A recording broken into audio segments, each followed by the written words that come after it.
Are we ready? We're ready. All right. Oh, wait, I got something for you. What do you have for me? Might not be the best time for it, but I got a cup of stock if you want a cup of stock. All right.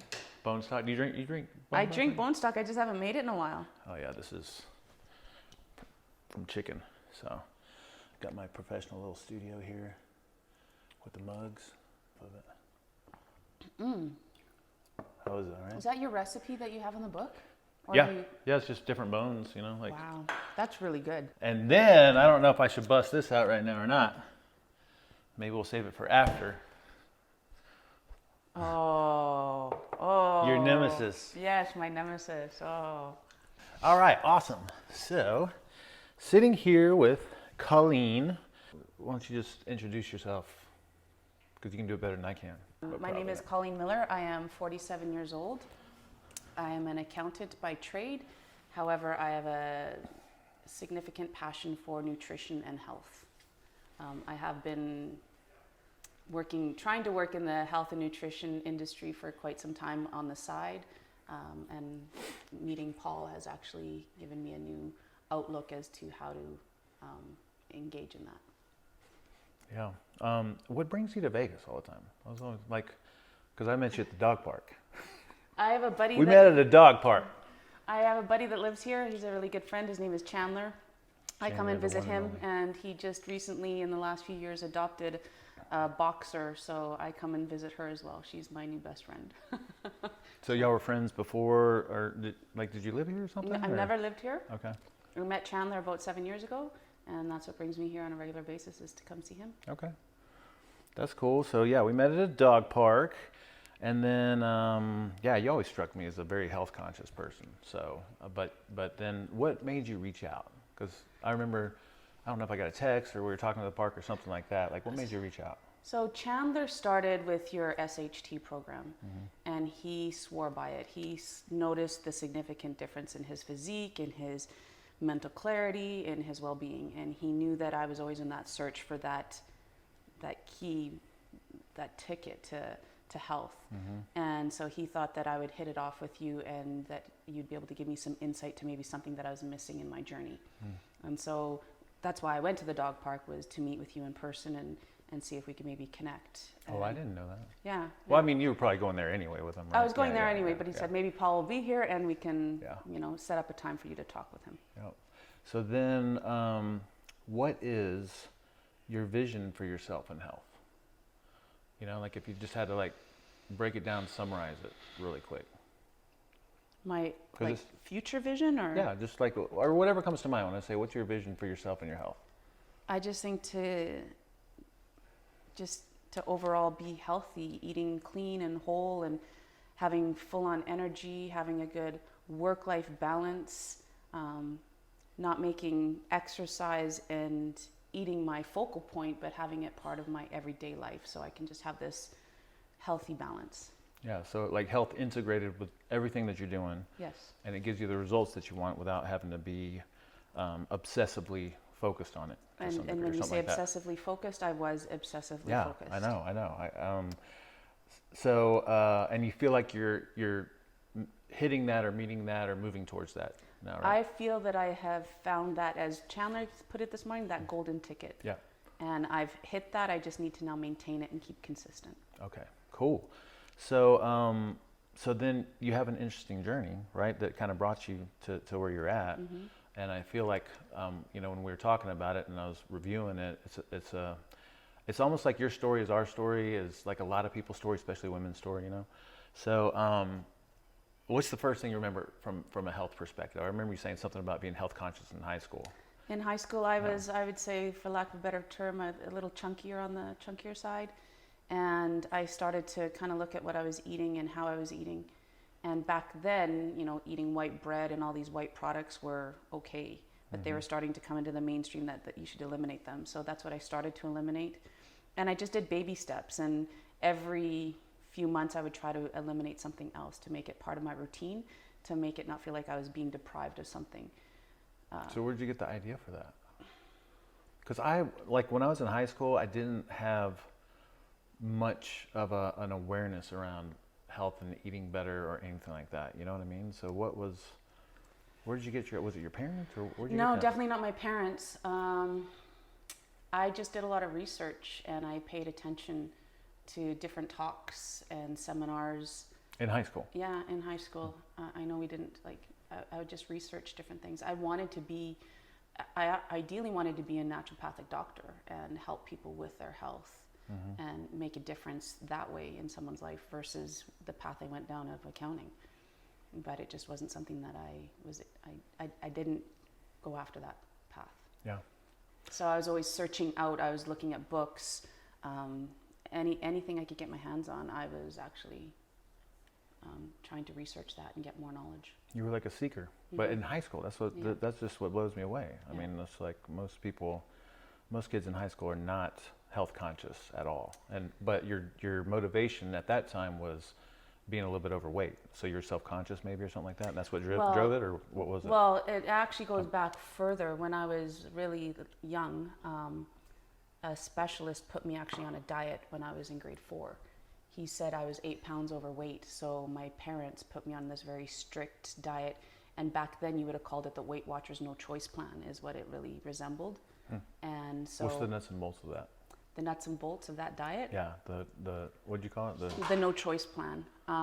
You had very strict foods that you could have, and you couldn't deviate from that. You had 3 meals a day, no snacks, and so when you choice outside of it. No choice whatsoever. No flexibility, nothing. No treats, nothing. Oh yeah, because versus the regular Weight Watchers, you have all these categories of stuff. You can have cheat days and cheat meals and all that stuff. Yeah. So you tell somebody in grade 4 that they can't have anything because you're 8 pounds overweight in grade 4 That's when what I you're was so just thinking. active. That's what I was just thinking. I don't think 8 pounds, but no. So that probably had an impact on the way that you see yourself, and I always had this that's skewed fascinating. image of myself.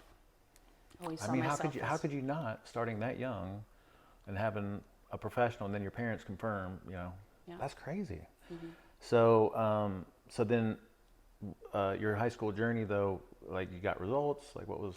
I started to get a few results where I'd slim down a little bit, but nothing impactful that ever stuck. Because then you go off to college and then your eating isn't the best in college, so you can't afford a significant amount and the quality of food that you want to have, so you just kind of get by. But what was it like? I so resonate with the whole like college, some of the worst eating that I ever did, but not knowing that it was. So what was an example? Some foods or a meal or something like that. I don't know. I don't know. Ichiban was a common one. Canned foods. Canned wieners and beans. And ravioli. Ravioli and stuff, was a big thing for me too. And wow. all the stuff that you shouldn't be eating. Man. All those processed stuff. But did you have an idea then that was not ideal, or yes, was it like I knew. Okay. I knew it just was quick and easy, affordable. Yeah. Yeah. So then you do have experience like in Jenny Craig. Didn't you mention that, right? Yeah, I tried almost every diet out there that you can think of. I did. Hello. I mean, that's all of us, but. The one that was the most impactful on me was Jenny Craig. If you followed it to a T, I think if you follow any program to a T, you're going to be successful. You just need to follow it and be consistent. And so the one that I had the biggest impact was Jenny Craig. I did follow it. I think I did it for like 3-4 months. I reduced down by about 25 pounds. I was at my goal weight. However, I didn't look healthy. It was like I lost muscle mass, lean muscle mass when I was doing that. So that's where you kind of learned that maybe it's not just about scale weight, or confirm that or something like that, right? It was also about like, hey, intuitively, I don't necessarily feel the best, or I don't feel like it's the best looking, even though the scale weight is saying something. So what was the nuts and bolts of the Jenny Craig system? You had 3 meals, 2 snacks. They promoted the snacks. They also had a protein bar that was giving you your vitamins and nutrients. But it was all processed food. I was gonna say, have you gone back and looked at the ingredients? I have, and it's the worst thing for you. Yeah. Like I had indigestion all the time. I had stomach bloat all the time. But I knew I was losing weight, so I just kind of let it happen because I was actually losing inches in weight, and I was hitting my scale goal, if you say, right? Yeah. So I how many people are in that boat? Like they're doing these different things that are And they're doing it. Everybody has their own motivation for it, right? You know, I feel like sometimes, you know, whatever your indicator is, if it's the feeling like you're overweight, if it's feeling awful, whatever that is, I don't think it's a bad thing, because that's your little, the motivation, the spark that gets you to do something different. But then people go into these things and it's like they get some results, but it's not the best results. And then knowing what we know now, it's not focused on ingredients. No. You know what I mean? Well, and it's funny because the coach that I had there, she had stomach issues, and she ate their food daily because she got discounts. And she knew it wasn't good for her, but she had to live the part. Yeah. And so she shared that with you? Yeah, she did. Wow. Yeah, and I said, well, then you need to get off this food. Like, you should be eating whole, real foods. Well, I need to get off this food first, and then you need to. Yeah, Is that what happened, though? Yeah. Then you're like, okay. Yeah. Wow, that's so fascinating. Something you said there just reminded me of something I wanted to say about that. It's like, so we're already learning and seeing, like, there's a lot of ways to lose weight. But you're looking for the healthy way, like the best way to do it, right? That also makes you feel good and doesn't give you digestive issues and things. Well, I'm looking for the way that you can maintain for the rest of your life. It's not work. It's not you have to struggle to maintain it. It just is your everyday routine. Yep. And somewhat intuitive, feels right, makes sense, you know, or something like that. So, yeah, that's just fascinating. So then after that, you said something about, were you a trainer or were you training to do a show? Or didn't you say you got into bodybuilding or something for a little bit? Yeah, so I met somebody at one of my work, and she knew I was into weightlifting. I enjoyed going to the gym, and she was a trainer, so she wanted me to train. She thought I was a great candidate to go into bodybuilding. And so she talked me into it, so I thought I would start her program that she had with her eating plan and workout program, so I could compete in the October competition. Yeah, I can see that, yeah. So what was that like? Well, that was a big change. That went from barely eating any food based on the Jenny Craig way of eating to eating. And was that like an immediate transition, or was it Jenny Craig, quit Jenny Craig, and then you're tinkering around for a while? And like, oh, I quit Jenny Craig, and it was about 8 years later, and then I went into this bodybuilding. Oh, okay. And so I went from trying to maintain a 1,200 calorie a day to, she put me on a 3,800 calories a day. And I was eating 6 meals. I was working out at about 2.5 hours every 5 days a week, 6 days a week. And it was so much food. She's like, you have to force yourself through it. You'll eventually get hungry and your body will adapt to it. Yeah, but you were still seeing results with it. So I eventually did. Yeah. The one thing that you need to realize that when you are losing weight, that your scale might not be going down, but your inches are. And so for the first 3 months, first 6 months, I lost 0 pounds, but I lost 8 inches. So because you're putting on muscle from the working out and all that. And so you need to make sure you have both of those measures in place, because if you're only going to rely on the scale, you're going to get very discouraged and you're going to stop. Oh, yeah. Or I knew I would have, at least anyways. Yeah. So that 8 years transition from Jenny Craig to that, like, what were you doing? I was journaling my food. I was tracking it. I was trying to maintain around 12 to 1,500. I did, my own weight programs. I would hire online coaches, like, for eating plans and things like that. And then I'd do my own thing, and I would, bounce around. I'd research different things online. There's always these fad diets that I would get into, and diet pills and all those fads. Oh my gosh! What was some of the diet pills you tried? There is one, it's a multi-level marketing one. Oh, what's it called? Sorry, I can't remember. I got a few. Rip Fuel was one of mine, and that's when they had the ephedra and stuff in it, and then they banned it or took it out, Zenadrin. Remember Zenadrin? It was marketed to women a lot. But keep in mind, a lot of the products you have access to, we didn't have access to in Canada. Oh, that's right. Okay. So you have, our FDA is a lot stricter. Okay. So I would come to the U.S. to try to get these products because I couldn't get them in Canada. Yeah. Wow. So throughout that 8 years, you're like tinkering, just trying to do your own thing. You have some remnants of what you learned from Jenny Craig and the other things. So then you're on this thing, completely different. Starting to see some results. I do like the takeaway of you got to measure change and success on a lot of different levels. And I can't even tell you, because now it's like. I have so many people that don't ever lose a pound, and they look like half the person they were, but they're also training really hard, and the body seems to redistribute things once you start to fill it with good nutrients and things. But anything else about the bodybuilding part of it? Like, did you end up competing in a show or anything like that? I did. I competed in a show. I came in second last in my class, not last, which is, I did 2 classes. I did the over 40 and over, and then I did the overall fitness class, figure class, and I came in right in the middle in that one. So it wasn't bad, but I also lost my coach right before, because you have to do water depletion, and I tried to do it on my own, and I lost my water depletion. I peaked 2 days after the actual competition day, so I would have probably placed a lot better than that had I been able to time it properly. Well, then how do you feel about that experience, though? The one thing that I took away from that experience is the night before, when we were meeting with the judges and stuff, they said, remember that you're not in competition with the people to your right or your left. You're in competition with yourself. And no one knows your journey but you. So remember where you started from and where you are today.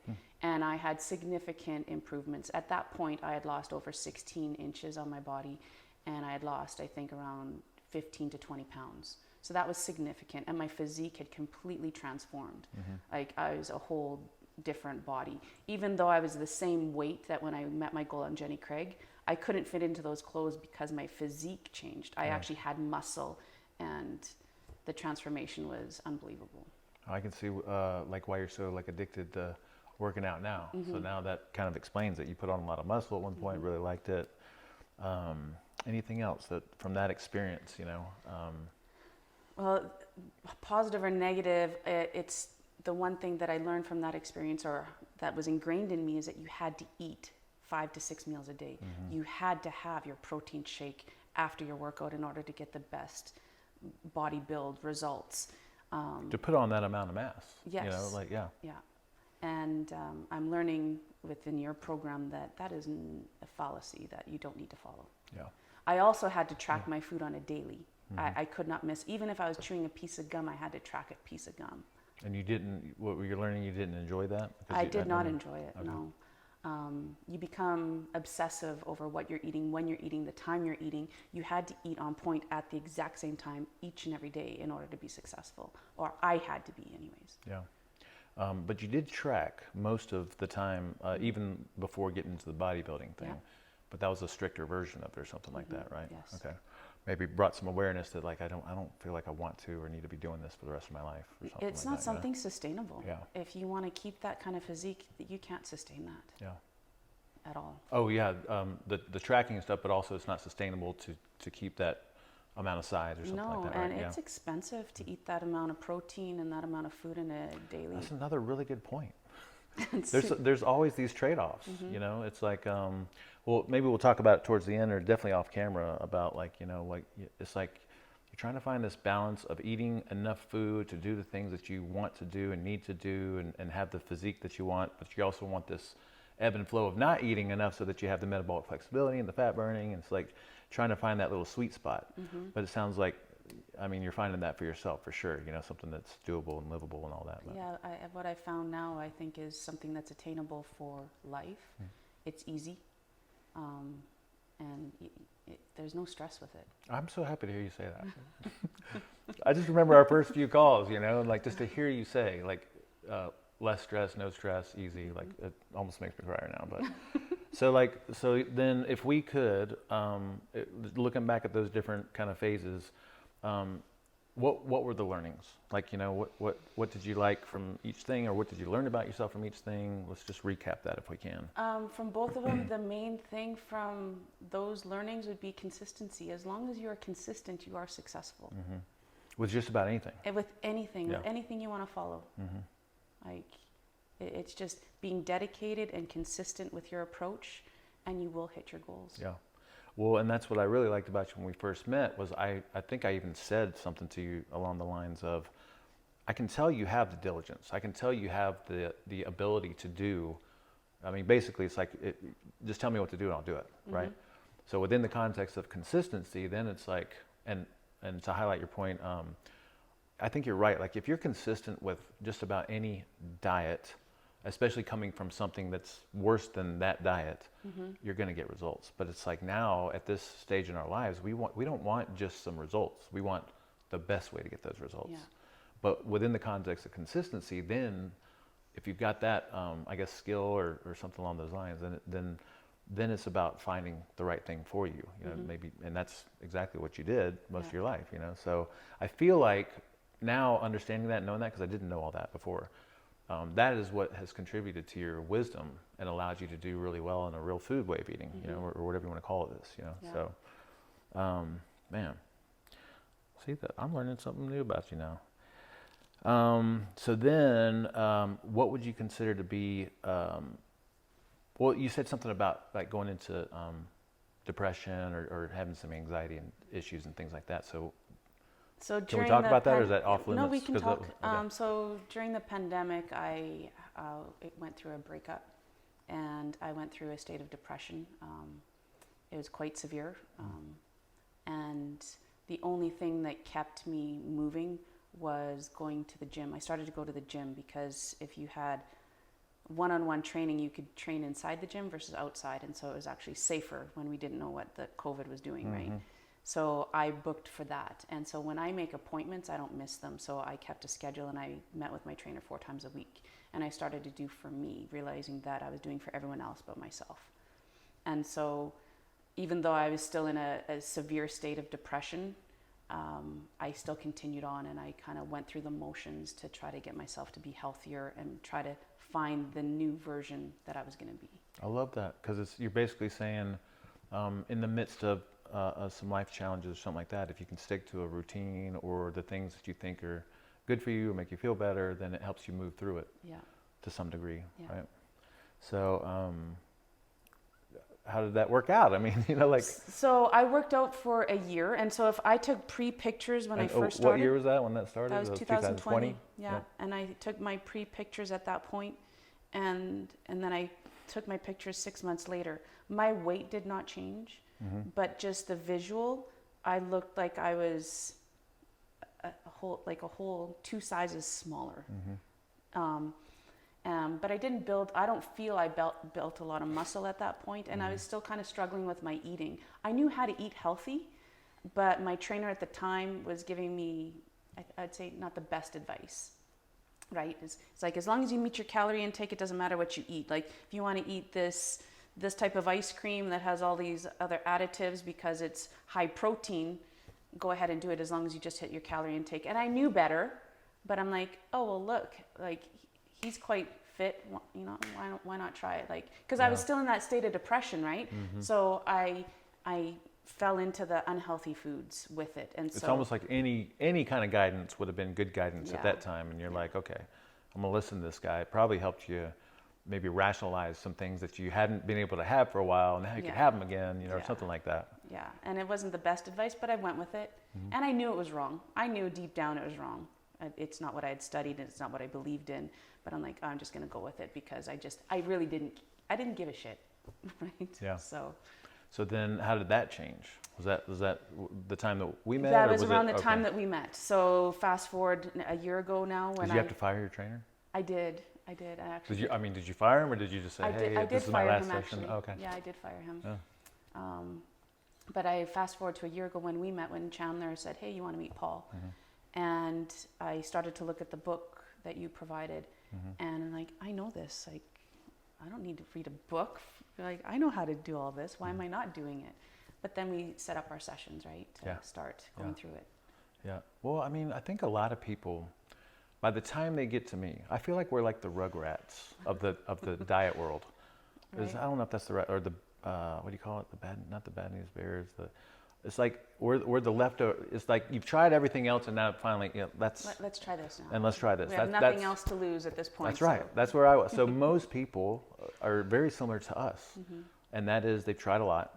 They've tried almost everything. They've gotten some results here and there, nothing that's stuck, you know, necessarily. And then when you start to learn about this stuff, it's almost like a slap in the face because you're like, I kind of know this already, but there's something about it that probably gives you some missing links, or maybe some confirmation that, okay, I think I've known this, but now I'm hearing it from someone else, and then there's other sources and resources that confirm it too, or something like that. Mm-hmm. Yeah, for sure.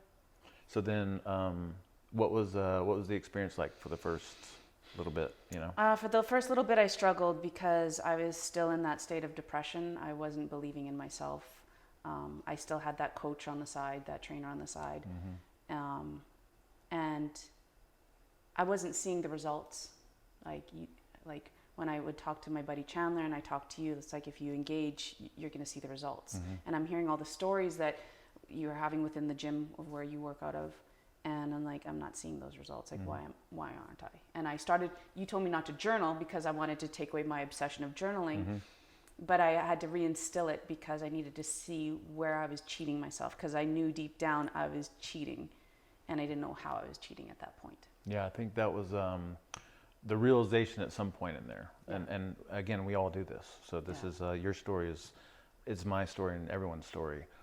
I feel like we can all be really good at rationalizing stuff, or skipping because we're so good at these other things and doing so well, and so I think that takes a lot of courage, to acknowledge, and so what was the thing? Because I do remember we had great visits, and they were also very emotional sometimes for both of us, and because I care about you, I want you to get the results that you want, and they almost always, a lot of the sessions kind of go into a lot of the emotional, mental, whatever. So, so then what shifted at what point? Well, so it was a combination of a few things for me that shifted. I went from going to the gym to do your conventional weightlifting. I researched out a CrossFit gym back home in Long Beach. And so I started that. I only went like 1 to twice a week. And I was enjoying that. It was a completely different type of workout and focal point. But it more aligned with like the badassery that you are, right? Well, so the reason that's kind of like, I was like, what are you? I was thinking to myself, what are you doing? Like, this is where you need to be right here, But. Well, I watched a CrossFit competition on TV with Chandler, and I was visiting him, and I looked at the physiques of them, and I'm like, that's the type of physique I want. I don't want the bodybuilder physique. I want the CrossFit physique. Yeah. It just resonated with me. I'm like, no, that's what I want to attain to. Yeah. So then I went home and found a gym, started doing that. Really looked at the eating plan with you again, because I think I was only half-assing it. I wasn't really fully engaged. And that takes courage. So go. And so I took the advantage of really looking at my eating, and I knew my weakness was chocolate. And I know a little bit of chocolate is okay, but I decided, I took advantage of it during Lent, and I decided to eliminate all chocolate, not even one square, that. Like my 'cause I ate 90% dark chocolate, not the milk, not the white. I eat the dark. And so I eliminated it completely. And in that 40 days, I did CrossFit 5 times a week. I didn't do, eliminating the chocolate eliminated all snacking. And I followed the eating, and in your eating, it says if you can reduce down to 2 meals a day. And I successfully was able to reduce down to 2 meals a day. Yeah, I remember we had a hard time doing that initially. Yeah. And I think that's very insightful too. It's a very good learning point, is that sometimes, because we did work on the snacking thing a lot, and you were very honest and open about it, and sometimes this one thing begets other things. Yeah. And what you found was the thing that was begetting other things to some degree. So it may not have been like, I'm not envisioning you sitting there eating big piles of chocolate, but it was chocolate that might lead to something else, and you had these cravings, something like that, right? The chocolate induced other cravings for me. Yeah. And so I did. I was snacking in the evenings and not even realizing it, because I would block it out. Yep. And so when I removed the chocolate, I didn't have any cravings. I didn't even want to snack.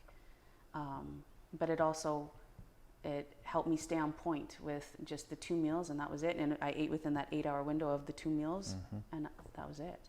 And in that 40 days, I noticed more weight loss, inch loss, muscle gain in those 40 days with CrossFit and your eating plan than I did in the first 6 months of my bodybuilding. Oh, that's great. And you're older. And it's harder to make that kind of thing happen. Almost. Yes. I want to circle back to the CrossFit thing though, because I understand what you're saying. Those are professional athletes. They look awesome. I know. But I think what you're saying is the look is a functional look versus the sometimes the distorted, super not that there's anything wrong with it, but I mean the V taper and the freaking, like, it's abnormal. Yeah. Whereas like most CrossFitters, you can almost see them walking in a grocery store. You know, it's like they look like they can do something. You know, like they look functional, and that you know, facilitates a certain look. You know. Yeah. But also keep in mind, I was working out less. Yeah. I was working out 5 hours a week. Yeah. Versus your 2 hours a 2.5 day. hours a day. Yeah. To 6 times a week. I know. Been there, done that. Man. Like, and so That's I was seeing positive gains and the positive losses, and I still am. Like I'm not done my journey. I'm only halfway there. Yeah. So I feel like there's some things that you did, like these. You're really good about like kind of looking at yourself and saying, you know, okay, this is. I feel like all of us, or a lot of us, probably have some things or that thing that is like, I kind of know that needs to change, but we're all really good at rationalizing, and so I mean that took a lot of courage, you know, to just like, okay, this is what it is. Let me give this a shot. How does mindset play a role in this whole thing? You know. I think mindset is everything. I think you need to wake up in the morning with your positive intentions, and I was going to ask you, like, what do you do? Okay. So in the morning, the first thing I do when I get up, I go and I replenish my water intake, and I have a bunch of lemon water as well. But then I sit there and I do my positive intentions, how I want to set my day, what my goals are for the day, and I make it as positive as I can. And then from there, then I start my work. But I have probably a list of 8 or 9 things that I need to run through, and what I call it is a priming for my start of my day. Yeah. And I do it every day of the week, and it helps. And then how does it help? Well, instead of waking up thinking how tired you are and you don't want to, log onto the computer and go to work, you're thinking of what you're focusing on, what your focus is going to be for that day. And it sets that intention. It changes your mood. It changes your tone. It changes your outlook on life. Even just for that moment, if it's just going to last a moment, it shifts everything. It changes your biochemistry, I feel. Yeah, that's a really good point. Even if it's just for that moment, but it's not going to be just for that moment. Right. But then how does that help you with your nutrition and? Well, then you have that positive mindset. You want to eat healthy. You want to focus on that. And as every day builds on the next, you notice the positive changes. And so then you become excited about it. And you don't want to go back to your other ways of eating or your other bad habits of not doing, the reinforcement or the intentions, because you see the change that it's happening. And it's a positive snowball effect versus that negative where you dig yourself into a hole. Yeah, that's the place to be. You get the momentum from the results that you're experiencing. So then how do you feel about, I guess, your life, or not your life. I mean, how do you feel about, I'm just thinking about this young girl, 4 years old, 8, that thing all the way up to here. Yeah. You know what I'm saying? Like, so, like, do you reflect on that whole experience? And, no, like, my reflection goes back to 2 years of where I was, and I didn't care what would happen at that moment in time to now, and how I'm excited for life. I can't wait till tomorrow. I can't wait to see what my CrossFit gym is going to do for the workout, who I'm going to be talking to, what new experience I'm going to have, what my next gain is going to be physically. And when you say experience, like everything, work experiences, meeting people. Everything. And so why is that different now? Because I think I've been able to find a positive on mental, emotional, physical, spiritual. I've been able to deal with the whole package, the whole aspect. And I think it has to do with eating whole foods, being active, being mindful, setting my intentions for the day. And then you set them and you're grateful before you go to bed. I think all of that plays a part in it. And the other thing that we haven't talked on is my sleep. It's improving. It's getting better. And so that's your reset. That's when you repair and heal at night. And I just think that all of those coupled together is just giving me that overall spark for life again, which I can't tell you the last time I was this excited for life. That's so great. So happy for you. So if I hear you right, it's basically, first of all, you never gave up. You kind of had a vision for what you wanted for yourself, and you you didn't have the right info, Right. but you had hints of it, you had parts of it, but you didn't give up, and now that you've found, well, go ahead, what? No, well, the other thing is being consistent with you. Yeah. Like, you didn't let me give up. I wanted to I give up. tried not to. Yeah, I fought for it. I know there's times where I said, I think we're done, and you're like, no, this is your MO, Colleen. When you start to see Yeah. it get emotional, you Yeah. want to end it. And I do remember a couple of those situations. yeah, and where I'm so like, you called me out, and that's what a good coach does. You call them out, and you're like, I'm still here for you. So when you're ready, I'm here. Yeah. And you kept on reaching out. You didn't let me just stop what I was doing, because Yeah. I was still in that bad place. yeah, and a lot of the work you did on your own, but just having that, I guess, support system and someone, like you said, just to kind of check you. No with, judgment, right? Yeah. Just being there. Yeah, never. But what I'm thinking here is that you persisted, and now you have this excitement for life. That this is what we want for everyone. Yeah. And it starts with, and I think what you're saying is like it's health. It's tying all those pieces together. You get a little bit of momentum, see some results, and then it begets more results and more momentum, and that's where that excitement for life comes from. It's the foundation of just feeling good. Yeah, it is. It's fantastic. Yeah, that's so great. All right, so do we have time to, yeah, we got time. So what's the day look like for you? Today? A day. A Could be day. today. Oh, I a don't know. standard day. Okay, so I get up, I do my morning ritual, my priming. I drink a half a pot of coffee after that. I do work. Dang, how many cups is that? 2 big cups or 2 mugs or something like that? It's about two like this, maybe. Okay. You and Arnica would have a great coffee date, because, yeah, that's her. I can drink more, but I have to scale back. During that time, I'm working, and then around 3:30, I go to my CrossFit, modern CrossFit in Long Beach. Enjoy that. Then I come home. Oh, sorry. Before all of that, I around 11 o'clock, I do my breakfast / lunch. Okay, I was going to say, do you eat before you? Yeah. Okay. About 11 o'clock, I do my breakfast and lunch, that one meal. And then I finish work. 3:30, I go to CrossFit, come home, and then around 6:30, I eat my second meal. And then I just kind of unwind for the day, and then start it all over after I go to sleep. Do you have like an evening routine? I have not gotten into an evening routine yet. I'm just excited that I only watch like about 1 hour worth of TV, because when we met, I was watching from 5 o'clock till 10, 11 o'clock TV, and so now I'm down to maybe an hour. So I'm happy with that. How did you do that? I'm sure that would be something that a lot of people would like to change too, I am just so tired at the end of the day. I turn it on. I know we're not supposed to, but I watch it while I have my dinner, and then I turn it off once I'm done dinner, and then I go and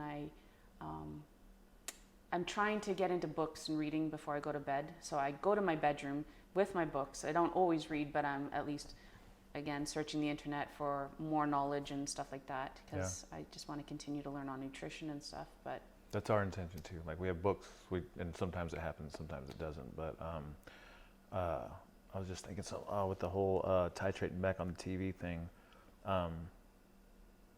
So how did you make that happen?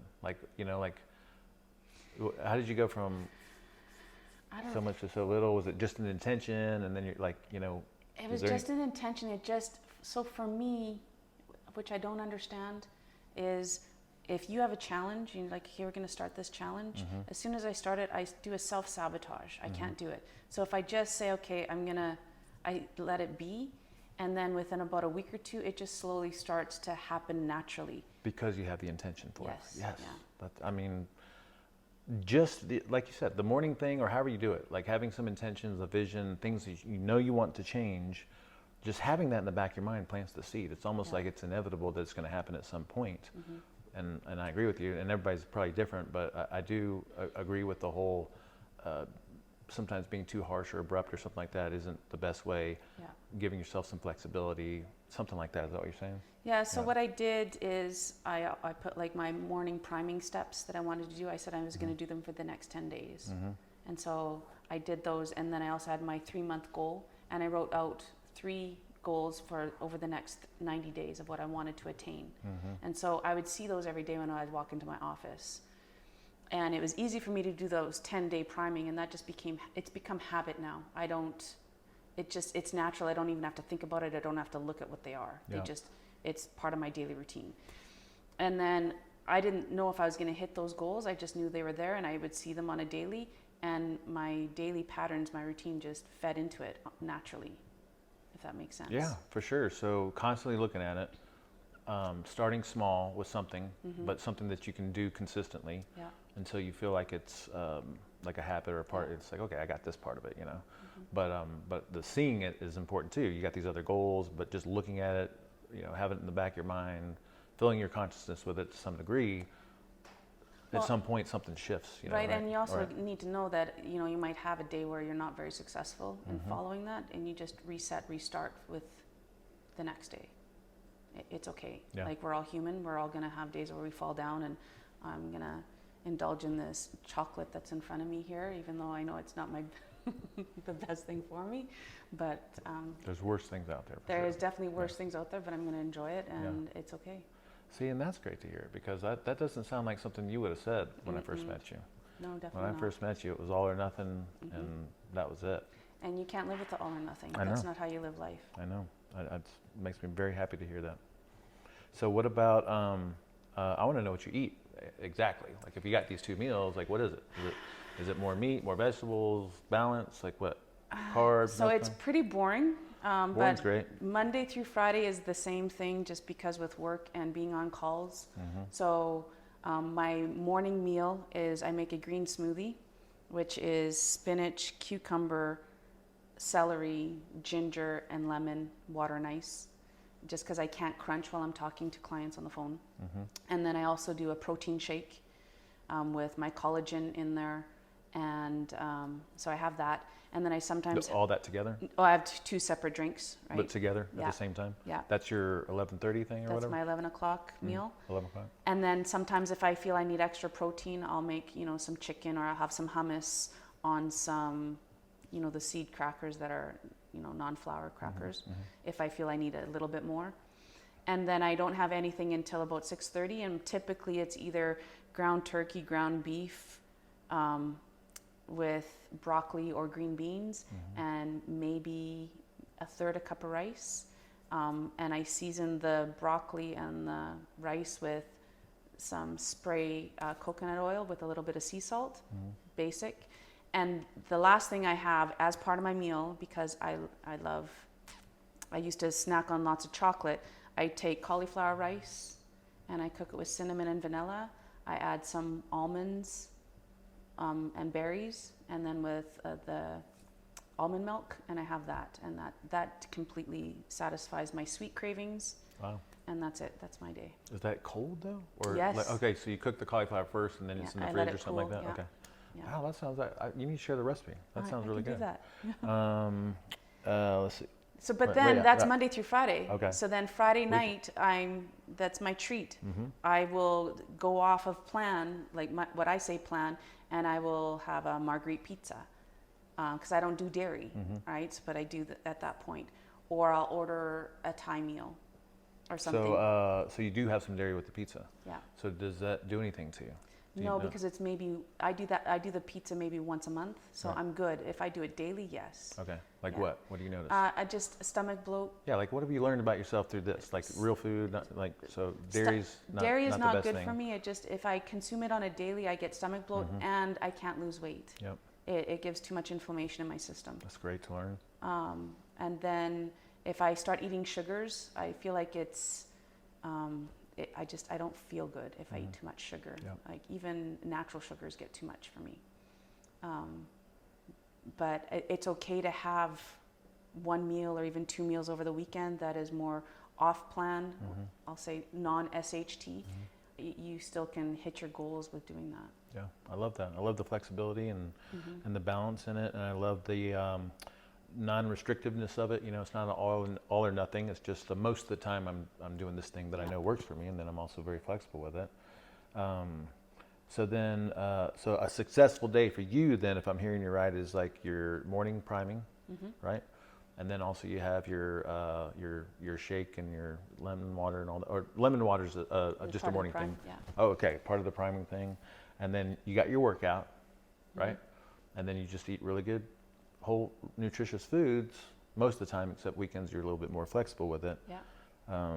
Anything else that you say would make for an amazing day?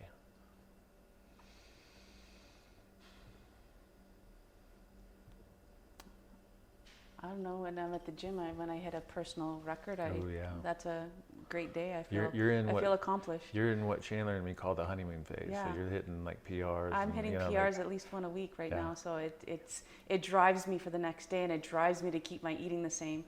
Oh, the other thing I didn't add is I have supplements that I take on a daily as well. So I have a plethora of those. Anything that you notice is significant results, or because a lot of things we take we just know they're good for us, and we don't necessarily get some kind of a high off of D3 or something like that. But nothing that stands out for me at this point. No, unfortunately, I take it because I know it's gonna sustain my joints, sustain my health, sustain, my immune system, build that up a bit. I don't get colds. I rarely get sick, so I think I'm doing something right there. Yep. You know what I mean when I said the honeymoon phase with the CrossFit? Okay. Because that's where Chandler and I are definitely out of that. Yeah, you guys are out of it. If we ever hit a PR or something, but we know now. I think I have at least another 6 months of the honeymoon phase for me. Yeah. At least. But I feel like you're at the point now too that you understand that it's not about that. Like it's like it is fun and exciting. If I get a gold star, I'm like, oh my god. But I mean, in general, it's about just the general how you look, feel, and perform, and right. It's like it's your natural drug, I'll say, of choice, and that's I'm high off of my workouts right now. And I feel so good after them that I accomplished that, and look what I did, and it's something that I look forward to on a daily. That is, I never used to look forward to going to the gym like, oh, I have another 5 sets of bicep curls, like, oh, really? Yeah. This, I can't wait to go and talk to the people. It's camaraderie when you go. Yeah. So I look forward to that. Yeah. So basically, your amazing days are just having these health habits, and then that facilitates your work. Just how you show up to everything, I guess. So is there any advice that you would give to someone, like kind of like seeking health, if you could summarize like your learnings, some key takeaways, like what advice would you give someone, especially women, like trying to figure this whole freaking thing out? Well, the first thing is you need to contact Paul and start that program. You have the great knowledge there. I think it's simple, it's basic, it's not hard to maintain. You can do it for life. It's very simple. Well, now what if we just, so I appreciate that, but take me out of it. Okay. In general, like what would be guiding principles that you would say, hey, you're out there struggling, like what are some guiding principles, I think a key thing is to figure out your goals first. What do you want? Your vision for yourself. Yes. Yeah. What is your end goal? And it doesn't have to be your end goal 5 years from now. What is your end goal? Just even small chippets of like 3 months from now, and then another 3 months from then. What do you feel is attainable, and what are you going to do in order to get that? And the key thing is to be consistent, but consistency, but also give yourself some grace if you fall off, and it's okay that you fall down. Just remember to pick yourself up and remind yourself of what that goal is, and just to continue to move forward, no matter how painful or difficult it is. As long as you're still stepping forward, it doesn't have to be big steps. You're going to start hitting those goals, and you're going to start feeling better about yourself. You're going to get stronger. You're going to get more positive, and you're going to see changes. No matter what. Keep moving forward, especially in the worst of times. Which is the hardest. Yeah. Like you just want to curl up in bed and don't even look at the world, and you have to get up. You have to show up. Because if you don't show up, no one's going to do it for you. Yeah, and then if I hear you correctly, the most important things, if we had to have a consistent schedule that facilitated a good life even in the midst of challenging times, would be getting up at a decent time, having a vision, you call it priming, something where you're like reading what you want for your life, or what you want for your day or whatever, right? Yeah. And then you've got workout, you've got some kind of a nutrition plan, and then you go to bed. Yeah. On time or something like that, well, right? And just remember to be grateful. I think the gratitude part of the envisioning thing or something like that, right? In the evening, just be grateful. The one thing that I did add is if my day didn't go as planned, before you go to bed, reframe it in your head how you would have liked to have seen it go, and imagine it that it I did love go that way. I love that. And then so you're going to bed on a positive note. Yep, that's exactly what we do too. Yeah. You look back, it's almost like a time machine. You go back and you're like, oh, what would I have said different or better Yeah. here, or something like that. So now on the nutrition thing, again, I appreciate the compliment, but in general, if there's someone, because like there are people going through what you went through. There's people that are trying the diets and eating every 2 or 3 hours, and like, is there any guiding principles you could say, like, to help someone make a decision on like a good diet to try? I don't think there's I think you need to take the diet out of it, right? I think it's what's an eating plan that you can sustain, that is not difficult, not a challenge, that's affordable, and just looking at whole, clean foods. I was going to say, what's different about what all the way up? There's no process. The only thing that I have that is semi-processed in my diet is my protein powder. Yeah. Everything else is whole foods. You don't need a lot of extra added. Don't buy your frozen meals. Don't buy any processed packaging. It doesn't have anything good in there. As soon as you have more than 3 or 4 ingredients in something, you're processed. Yep. And so it's just whole, clean food. Yeah, that's really what I wanted to highlight there on the nutrition piece was, you know, we've all been there, done that with just trying all kinds of different things. And we never, most of us, I mean, I'm talking about myself for sure, and I hear this from you, we weren't looking at ingredients. We didn't know what to look for as far as ingredients go. And what we found to work for us is like the best ingredients are just whole food based ingredients, you know, like whatever that means to you, you know, and of course we prefer this way of doing things, but you know, if you can focus on something that's real food based, maybe. Yeah. Is that what you're saying? That's exactly what I'm trying to say. Yeah. And then when that real food thing doesn't work for you, come find us. And then Exactly. this is the best real food way, but. There you go. Okay. So then final couple questions, unless, do we leave anything out? Is there anything that we didn't? The other thing that we did leave out is, it's really not, maybe it's intended, but is really intermittent fasting, right? You need that time of having that break. And I think that's key also for women, because that helps, and it's a whole nother discussion, but it would help balance hormones. Yeah. Especially when women are rearing up into the 40s, hitting premenopause, that helps balance their hormones as well. Yep. So I think that's something key that maybe you can discuss on a later phase with others. Yeah, I mean, I think you saw the podcast I shared with Cynthia Furlow and her fasting thing.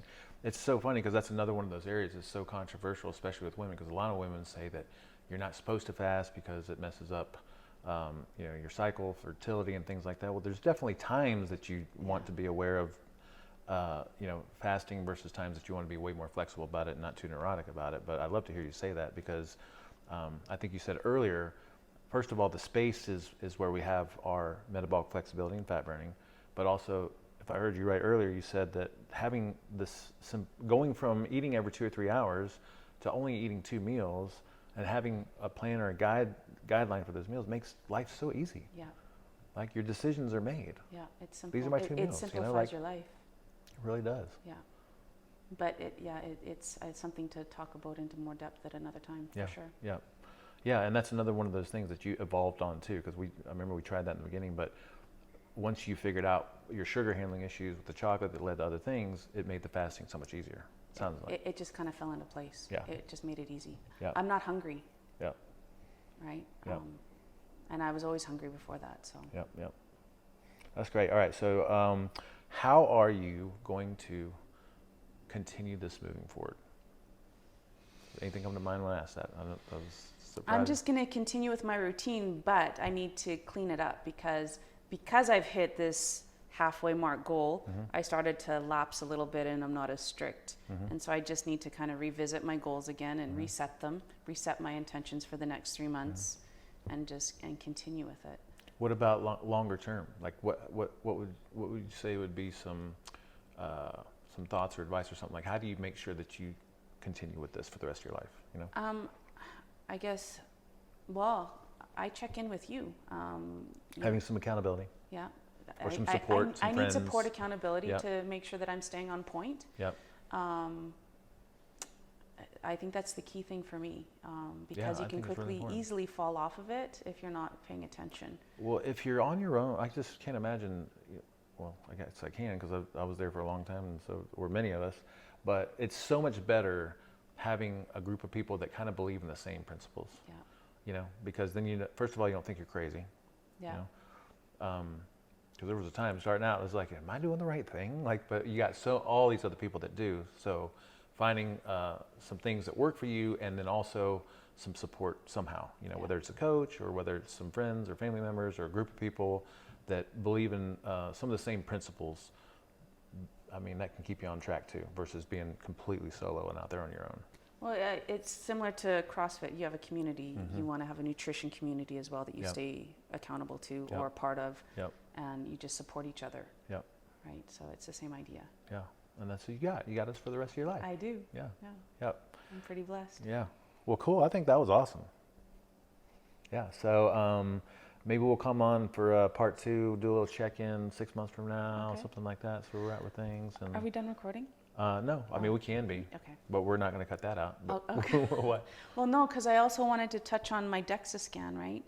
And how when I started here to where I am, how I lost only lean fat, like fat, not lean muscle mass with this process. Whereas I know during Jenny Craig, I lost muscle. Right. But so that's kind of back to what we were saying before about like measuring progress on different levels. You know, when we do our check-in, we're always going through the subjective markers. How do I sleep? How do I feel? How's my mood? How's my emotions? Skin, digestion, you know, but then also body composition, tape measure, scale weight is a thing, but not the only thing. Right. And a lot of it, if I hear you right too, is almost like an intuition about like, okay, I see the scale says this, I should be happy, but something doesn't feel right. Yeah. Versus now I see the scale down, but I feel good. I feel like I look good in the mirror. Well, and the scale wasn't moving, and but I feel different in my clothes, right? Yeah, stuff like that. All of that. So, but the one thing that I think we can touch on in part 2 is also the hormone aspect, because I feel I am going through premenopause and how I'm lightening things where I think I would be in a lot worse condition. Like I am losing where people in premenopause start to gain and they get the big distended belly and all of that, and how this is actually working for that to keep it balanced. Cool. Yeah. So I think we can touch more on that part of it, because I think there's a demographic that you have that I think a good part of your people in your group, that, you know, community, are women, and they're hitting that phase or will be hitting that phase or past that phase. Yeah, most of us are in the mid-30s to up, you know. Yeah, and so for them to know that, and then to hit those that haven't joined, if that can get out to them as well, to know that, hey, there's something there. Let's close this out real quick, all right? So, so yeah, thank you so much for coming on. I think that was great. Great information, very inspiring. Congratulations on that freaking crazy journey that led you to something that's sustainable and you're happy with and all that stuff. It's so good to see you smile. So Thank you. Yep. All right. Later, y'all.